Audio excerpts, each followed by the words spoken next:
Hey, in diesem Video wird es um die Biochemie der Manifestation gehen und warum es so wichtig ist, sich mit Hormonen zu beschäftigen und genauer hinzuschauen, warum Adrenalin, Serotonin, Dopamin so entscheidend sind, wenn wir Erfolg in unserem Leben, ganz egal was du anstrebst, manifestieren möchtest, warum da die Hormone dafür essentiell sind. Schau mal, bestimmt hast du schon mal von Adrenalin, Noradrenalin, Serotonin oder Dopamin in irgendeinem Zusammenhang mal gehört. Keine Sorge, ich werde dich in diesem Video nicht mit den Details aus meinem Medizinstudium langweilen. Es wird auch nicht zu deep reingehen in die Vorgänge. Was mir am Herzen liegt, ist dir zu zeigen, denn wenn wir davon sprechen, dass wir mit dem Körper oder den gesamten Körpern kreieren, dass wir schauen, wo deine Blockaden sein könnten, die dich an deinem Manifestationserfolg hindern. Und schau mal, es ist so, dass die meisten Menschen in unserer Gesellschaft in einem Hamsterrad aus Hektik und Angst sich befinden. Diese Angst kommt daher, dass der Körper viel zu viel Insulin, viel zu viel Cortisol und viel zu viel Adrenalin ausstößt.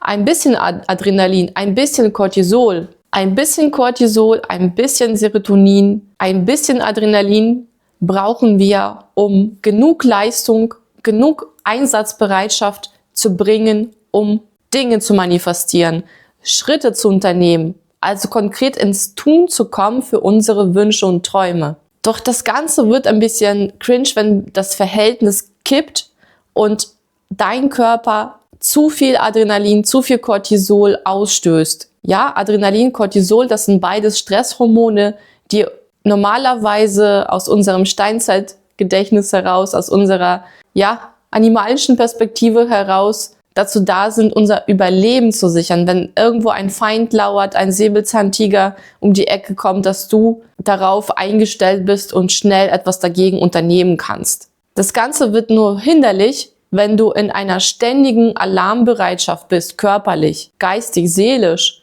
dass du dich zu sehr mit Ängsten beschäftigst, weil genau das deine Manifestation schließlich blockiert. Aus dieser Perspektive der körperlichen Angstfalle, Hormonfalle, verhinderst du den Zugang zu dem schöpferischen Modus, den du brauchst, um wirklich der Schöpfer, die Schöpferin deiner Realität zu werden. Dafür sind andere Hormone zuständig, zu denen wir gleich kommen werden. Du schwingst also in unteren, wir sagen jetzt mal Chakras, in unteren Zentren, in einer Falle von Angst, Sorge, Zweifel. Und diese Kreisläufe, diese Emotionen, diese Verstandeseindrücke werden immer wieder von deinen Hormonen befeuert. Hormone sind Botenstoffe, die über verschiedene Feedback-Loops, über verschiedene Mechanismen in deinem Körper reguliert, ausgestoßen, produziert, verteilt und umgesetzt werden. Dieser biochemische Prozess läuft auf Automatismus, angefeuert, zusätzlich entscheidend natürlich durch deine genetische Ausprägung, das heißt durch deine Ahnenlinien mütterlicher und väterlicherseits, aber noch viel, viel, viel entscheidender durch deine Gesamtheit an Umwelterfahrungen, beginnend seit deiner Schwangerschaft, der Geburt und deiner Kindheit an. Wie deine Geburt, die Schwangerschaft deiner Mutter, der Verlauf war und deine ersten Lebensjahre, deine Betreuung aussah, wie dir nahestehende Personen mit dir umgegangen sind, hat ein Mechanismus freigesetzt, wie du auf Stress reagierst. Das Ganze ist nicht nur mikroperspektivisch zu betrachten in dem Gefüge Familie, Umfeld, Kindergarten, Freunde, sondern das ist ein gesellschaftlich übergreifendes Phänomen. Deshalb, wenn du dich jetzt angesprochen fühlst, kannst du beruhigt sein, es wird nicht nur dir so gehen, das geht der Masse so. Die interessantere Frage ist, wie man aus diesem Kreislauf aussteigt, der Angst, Verzweiflung, Sorgen, ständig angefeuert durch Insulin, Adrenalin und Cortisol. Ich erwähne Insulin mit dazu, denn Insulin ist eigentlich ein Nahrungshormon, welches unseren Zuckerhaushalt steuert über die Bauchspeicheldrüse. Gleichzeitig ist es auch sehr wichtig, denn es steigt bei Stress, Anspannung und bei falscher, ungesunder Ernährung. Dieses Hormon wiederum aktiviert eine höhere Ausschüttung an Adrenalin und Cortisol, die wiederum dir das Gefühl geben, von Überreiztheit, Aggressivität, Angst, Sorge, Zweifeln. Und wenn du diese ganzen Dinge hörst, was glaubst du, wie einfach oder schwer es für dich sein wird, aus Perspektive dieser Schwingung das anzuziehen, was du eigentlich ganz gerne in dein Leben kreieren und manifestieren möchtest? Ich erlebe es sehr oft, dass sich sehr viel über die universellen Gesetze unterhalten wird, über spirituelle, höhere Ansätze, die sehr, sehr wichtig sind. Doch nach diesen Grundprinzipien handeln zu können, um da anzukommen, musst du bei den Basics anfangen. Und die Basics liegen bei dir und deinem Körper.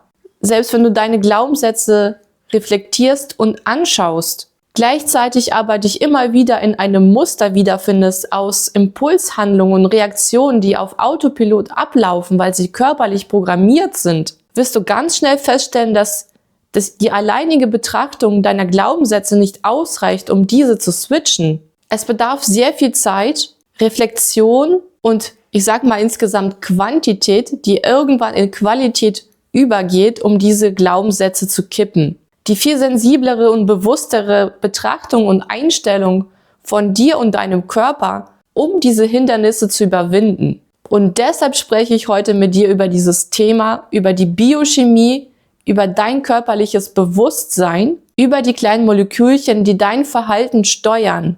Weil irgendeiner muss es ja machen, denn es nützt nicht nur über die Glaubenssätze rein an sich zu sprechen. Die ganze Reise fängt bei dir an, wie immer. Damit du das haben kannst, was du wirklich vom Herzen erträumst und wünschst und du erfolgreich bist im Manifestieren, musst du den Switch schaffen, mehr von den förderlichen Hormonen zu produzieren, die mit Glück, Fülle assoziiert sind. Das ist ja das, worüber letztendlich in der Manifestationsszene geredet wird. Was sind diese Hormone, die Glück und Fülle anziehen? Das ist einmal Serotonin und Dopamin. Womöglich hast du von diesen beiden in irgendeinem anderen Zusammenhang mal gehört. Das Spannende ist an der Stelle, dass wir das in Bezug auf deine Manifestationserfolge jetzt betrachten. Und mein Anliegen ist, dir aus dieser Falle der hormonellen Überreizung herauszuhelfen, damit du erfolgreicher wirst beim Manifestieren. Und hier wirst du dich berechtigterweise wahrscheinlich fragen, okay, das mag alles gut und schön sein. Ich habe dieses Prinzip von Hormonen, Adrenalin, Cortisol, Insulin, übermäßiger Anstieg, Angst, Zweifel, Sorge, kein Vertrauen zu dem, was ich gerne haben möchte, Serotonin, Dopamin, Fülle, Reichtum, Glück, Ausgeglichenheit verstanden. Doch wie komme ich jetzt wieder mehr in Balance? Wie schaffe ich es, das Verhältnis zu kippen, dass es in eine gesunde Balance kommt? Neben anderen Dingen, die dazugehören, die noch tiefere Durcharbeitung ermöglichen, kannst du heute schon mit den Basics beginnen. Ernährung, Sport, Selbstbeobachtung. Welche Gedanken wählst du in welchen Momenten? Welche Muster, Impulse laufen auf Autopilot? Und wenn ich Ernährung sage, dann hinterfrage das Konzept deiner Ernährungsweise. Bist du damit zufrieden? Gibt es Dinge, die dich überstrapazieren, überreizen, dein System auslaugen? Denn mit Ernährung, du kannst ganz viele Dinge scheinbar in deiner Realität nicht unter Kontrolle haben. Aber deine Ernährung hast du in der Regel unter Kontrolle. Du bist selbst in der Lage auszuwählen, was du isst. Selbst wenn du über wenig Mittel verfügst, kannst du ein einigermaßen ausgeglichenes Verhältnis herstellen und Ernährung zu dir nehmen, die dich fördert, die dich leistungsstark macht, die dich ausgleicht. Ernährung ist Medizin, sagen schon seit Jahrtausenden Chinesen. Es würde jetzt komplett den Rahmen sprengen, wenn wir jetzt anfangen, über konkrete Vorgehensweisen in der Ernährung und die Zusammenstellung zu sprechen. Auf euren Wunsch, wenn ihr mir das Feedback gebt, bin ich bereit, gerne dazu mehr Informationen zu geben und ein extra Video zu diesem Thema zu machen. Neben Ernährung spielt körperliche Betätigung eine sehr, sehr große Rolle, um Stresshormone abzubauen, Anspannung abzubauen und Stagnation, die in deinem Energiefeld, die deine Manifestation einschlafen lassen. Dabei ist es nicht von besonderer Wichtigkeit, dich körperlich komplett zu verbrauchen, auszulaugen oder abzuhetzen, abzustressen. Das würde dein System noch zusätzlich ein i-Tüpfelchen draufsetzen, um dich komplett fertig zu machen und noch mehr Adrenalin und Cortisol auszuschütten. Wovon ich spreche, ist sinnvolle, dir wohltuende Bewegung. Das kann alles Mögliche sein, was dir Spaß macht in erster Linie. Und wenn dir nichts Spaß macht, weil du keine Sportskanone bist und dich überhaupt nicht angesprochen fühlst, könnte es schon damit beginnen, dass du ein kleines Stückchen zu Fuß läufst und so bewältigst, statt mit dem Auto zu fahren, zum Beispiel, oder mit der Bahn zu fahren oder was auch immer dein Verkehrs- und Transportmittel der Wahl ist, wenn du nicht körperlich, selbst in Bewegung kommst mit Fahrrad oder zu Fuß. Treppen steigen. Und wenn du richtig krass bist und so eine Art Flow-Zustand fühlst, wenn du Sport treibst, in einer Gemeinschaft, in einem Team oder für dich, ganz egal, was dein Stressabbaumittel dabei ist, setzt du sehr viele positive Endorphine frei, Hormone, vor allem Dopamin und Serotonin.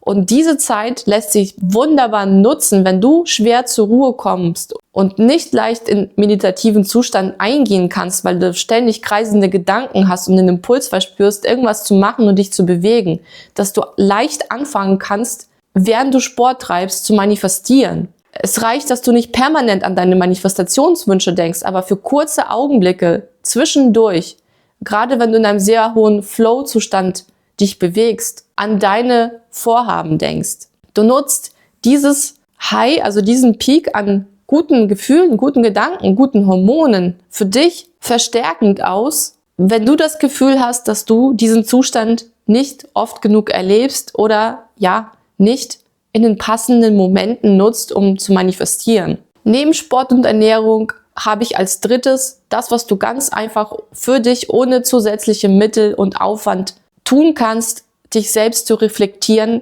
in deinen persönlichen Triggersituationen. Triggersituationen können all mögliche Konfliktgespräche sein, Themen, um dann nochmal genauer hinzuschauen, was daran ist es, das dich persönlich reizt, ärgert, überlastet, verzweifelt fühlen lässt, ohnmächtig. Das Ganze nicht aus der Perspektive zu fragen, warum tut mir das Universum das an, warum tut Gott das oder wer auch immer, den du dafür verantwortlich machst, sondern dass du dir die Frage stellst, wofür? Wofür passiert das Ganze?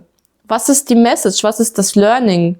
Was bekomme ich jetzt gespiegelt durch diese Situationen? Damit drehst du ganz entscheidend die Monade. Du zeigst dem Universum, dass du in Selbstverantwortung bereit bist zu treten. Also bist du bereit, etwas in eine positivere, in eine konstruktivere, für dich wirkende Richtung anzustoßen. Und diese Reflexion, dieser reflektierende Part ist ganz, ganz entscheidend für Transformation.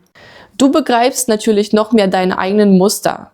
Und natürlich darfst du dich in dieser Phase von jemandem begleiten lassen, denn 4 Augen oder 6 oder wie auch immer sehen mehr als 2. Denn andere, die dich mentoren können, blinde Flecken aufdecken, die du selbst persönlich nicht wahrnehmen kannst oder nicht bereit bist, dir anzuschauen oder wahrzunehmen. Doch diese Aha-Momente sind sehr entscheidend, weil wenn du sie identifiziert hast und noch nichts dagegen tun kannst, du bist jetzt gerade angenommen in dem heftigsten Streit und du weißt nicht, wie du daraus aussteigst, wie du das Ganze kippen kannst, dass es nicht nochmal vorkommt, kannst du diese Momente für dich nutzen zur Reflexion und dann Yoga machen, meditieren, einen Spaziergang machen, Atemübungen machen und dieses Thema durchatmen. Auch wenn es am Anfang sehr, sehr schwer ist und nicht so klappt, wie du dir das vorstellst und erwartest vielleicht, setzt du einen entscheidenden Impuls an das Universum, dass du bereit bist zur Veränderung und dass du deinem Körper wiederum die Signale sendest, dass du die Regulation, das Steuer wieder an dich nimmst und dich runterregulierst. Durch das Runterkommen senkst du diese Stresshormone auf ein gesünderes Level wieder ab und bringst das gesamte System einen Schritt näher in Balance. Darüber hinaus gibt es noch weitere Techniken, weitere Vorgehensweisen, die ich aus Zeitgründen, aus Erklärungsgründen hier nicht weiter erklären kann, preisgeben kann, die jedoch genauso effektiv, wenn nicht noch effektiver sind, um persönliche biochemische Vorgänge durchzuarbeiten. Ich erkläre sie auch wiederum aus dem einfachen Grund nicht, weil sie auch einer Anleitung bedürfen und nicht auf eigene Faust angewandt werden sollten. Das ist wie, als wenn du im Fitnessstudio bist und du probierst dich aus und machst neue Übungen und nimmst immer mehr Gewicht dazu. ist es sehr, sehr hilfreich, wenn eine weitere Person, ein Kumpel, ein Trainer oder wer auch immer dabei ist und von der Seite schaut, wie du die Übung mit viel Gewicht zum Beispiel machst und damit du dir selbst natürlich nicht schadest in erster Linie, dass jemand drauf guckt und dir ein Feedback gibt. Und so ist es auch mit den Techniken, die ich jetzt gerade angesprochen habe.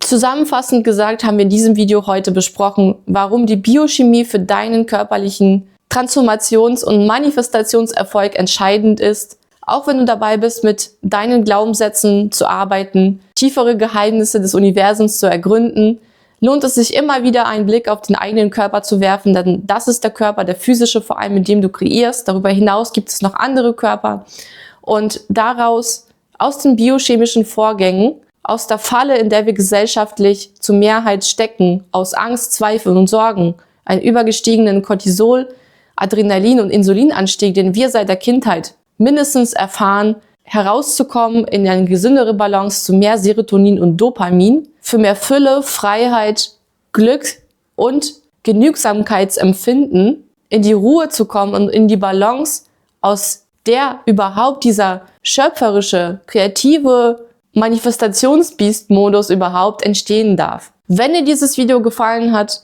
freue ich mich über ein Like oder einen Kommentar. Ansonsten sehen wir uns gerne in einem nächsten Video. Bis zum nächsten Mal. Ciao.